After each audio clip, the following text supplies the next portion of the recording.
కానీ లేకపోతే వైసీపీ కార్యకర్తలు కానీ there are good people in YCP కార్యకర్తలు ఉన్నారు. కానీ 90% దుర్మార్గం చోట 10% మంచోళ్ళు ఊహించింది. అది వైసీపీ వాళ్ళకి ఎంత అహంకారం అంటే నెక్స్ట్ కూడా వాళ్ళే వస్తారు అనే ఒకే ఒక అహంకారం. ఓటుకి ఎన్ని వేల నుంచి కొంటాం, డబ్బులు ప్రజలు ఫర్ సేల్, డబ్బులు ఒక మొఖాన ఉంటే ఓట్లు వేస్తారు అనే దుర్మార్గమైన అహంకారం ఉంది. నెక్స్ట్ ఎలక్షన్స్ లో ముఖం పర్లేలాగా గుర్తించారు.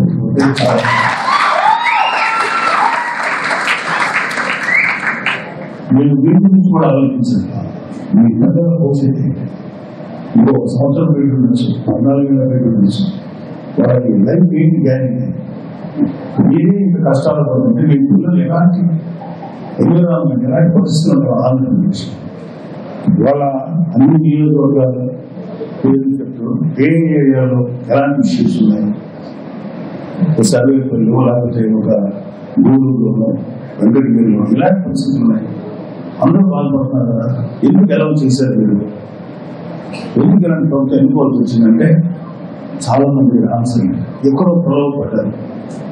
వైఎస్ రాజశేఖర రెడ్డి గారు మహానుభావుడు చాలా చేసేది మాటని చెప్పి నమ్మి, వాళ్ళ అబ్బాయి కూడా ఎంత గొప్పవాడు నమ్మి ఓటు వేసి గెలిపించినందుకు నెత్తి మీద కూర్చున్నాడు. జనాన్ని ఆడుకుంటున్నాడు. అతను అయినట్ల వైసీపీలో ఉన్న ఆఖరి కార్యకర్తలు, కార్పొరేట్ కూడా హింసపెట్టినటువంటి వ్యక్తులు. మా స్నేహితుడు అంటే ఎంతో కొంత ఒక శక్తి ఉన్న వ్యక్తి స్థలాన్ని అమ్ముకొని కూడా అమ్ముకొని అంటే అతని స్థలాన్ని అమ్ముకోవడానికి కూడా వైసీపీ కార్పొరేటర్లు, కొంతమంది కార్యకర్తలు లేకపోతే ఇంకొంచెం పైన ఉంది ఇబ్బంది పెడతారంటే ప్రతి వాళ్ళని ఎట్లా దెబ్బకొట్టడం జరుగుతుంది. మేము ఐర్లాండ్ ఒక అమ్మాయిని వేరే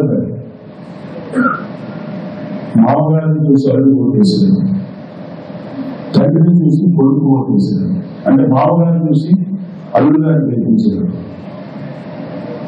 తండ్రిని చూసి కొడుకు గెలిపించారు. ఇప్పుడు కనీసం ఇప్పుడైనా సరే మీ పిల్లలు చూసి పవన్ కళ్యాణ్ గెలిపించారు.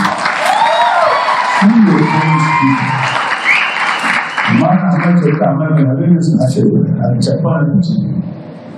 మీ పిల్లలు భవిష్యత్తు బాగుండాలంటే ఖచ్చితంగా ఈ ప్రభుత్వం దిగాలి. జనసేన టీడీపీ అలయన్స్ ప్రభుత్వం గెలవాలి.